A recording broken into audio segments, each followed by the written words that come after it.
Director Mista E, man. What's going on, yes, sir. baby? Drink never Spielberg. Yeah, man. Damn me. Happy belated 2-year anniversary on Triple D Revenge, man. Thank you, bro. Thank you, bro. Yeah, man. How long it take to make a movie like that, bro? A motion picture, bro. Officially we did 40 shooting days. We did 40 shooting days, but give or take, it was about a month and a half. Damn, it feel like something like that take way longer than that. I would imagine that shit taking years or months. No. Well, you know what, man? Shout out to the cast and crew, man. They really helped me like smash the gas. Yeah. And man, they just we kind of pulled together, and I'll be honest, they did a phenomenal job. You know what I mean? Long live Mo3. He did his thing. Yeah, how do you cast for something like that? Like, you know what I'm saying? When you have a project that major, how do you cast? First, let's talk about, you know, the actors. How do you cast the actors for something like that? You know what? And this is something that you wrote, right? Yeah, you wrote this. So, like, when you having this in your mind, you know what I'm saying? How are you thinking about who you want to cast for these parts? Well, you know what? In the very beginning, I really don't know. Mo3 was really one of the first ones that I said I wanted for sure. In the film, you know what I mean? But I was very picky. We did 2 auditions, one in Dallas, one in Fort Worth. We held auditions actually at one of them at Real Life Street Stars Studio, man. Shout out to them. Yeah. They've been with us the whole time. You know what I'm saying? Yeah. We held 2 auditions, and basically it was about 200 candidates. And we may have chose 2 people out of the 200 candidates. That's crazy. And everybody else was pretty much handpicked. You know what I mean? Yeah. I'm not gonna lie, I'm a little picky when it comes to casting. I want to make sure that the cast is really, they really fit the feeling and the aura of the character, the way. Yeah. You know what I mean? So, you know, they pulled through.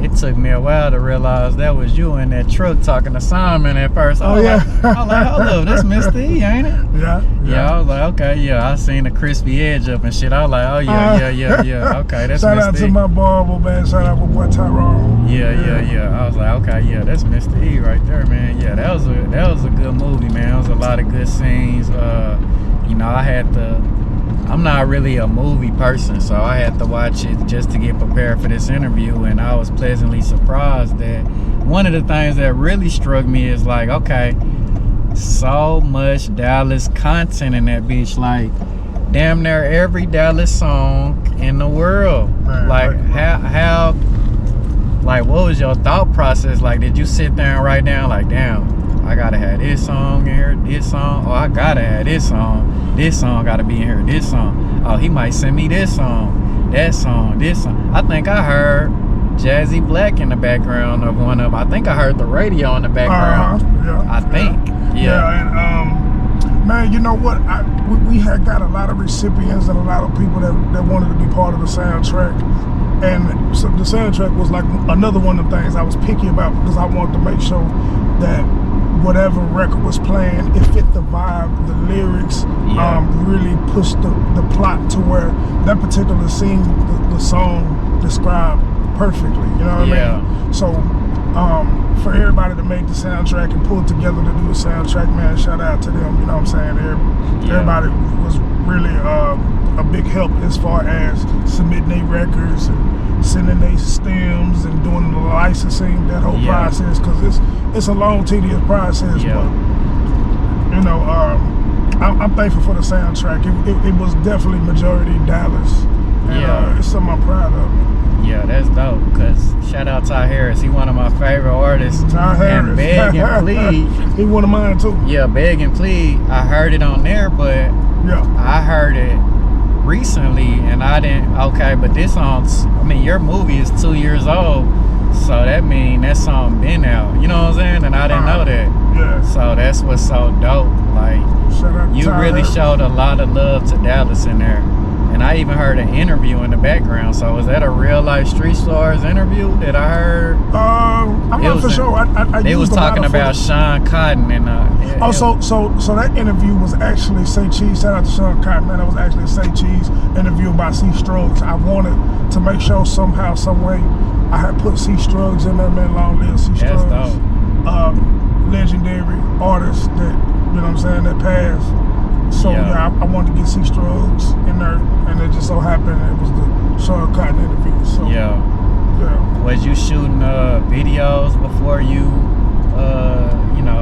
do movies, or like what's your background with picking up a camera?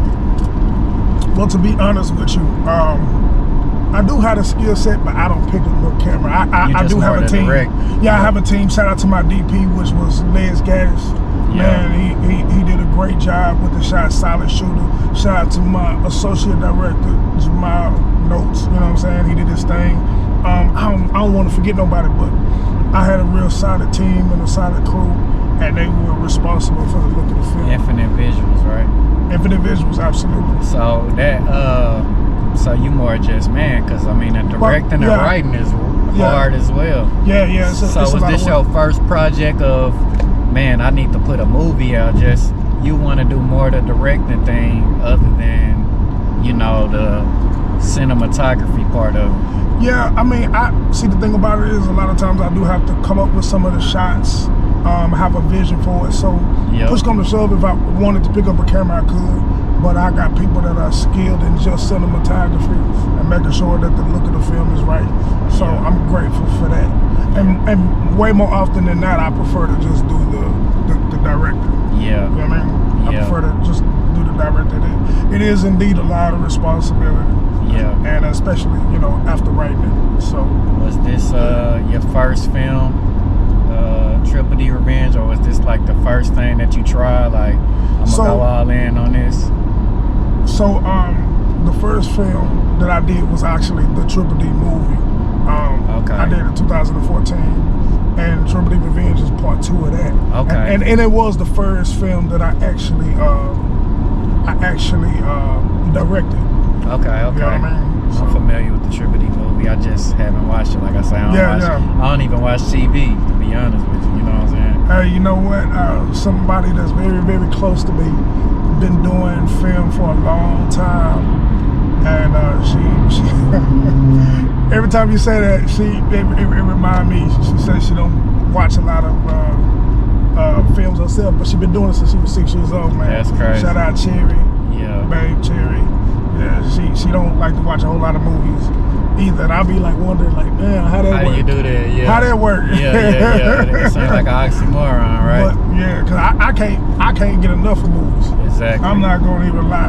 But I do recognize a lot of people don't have the attention span, or they just not in the movies. You know? Somebody always got to put me onto something, and this is something Triple D Revenge, I always did have like a feeling to watch it though. So I'm glad we had to do this interview, because I always wanted to watch it, but I just never took my time.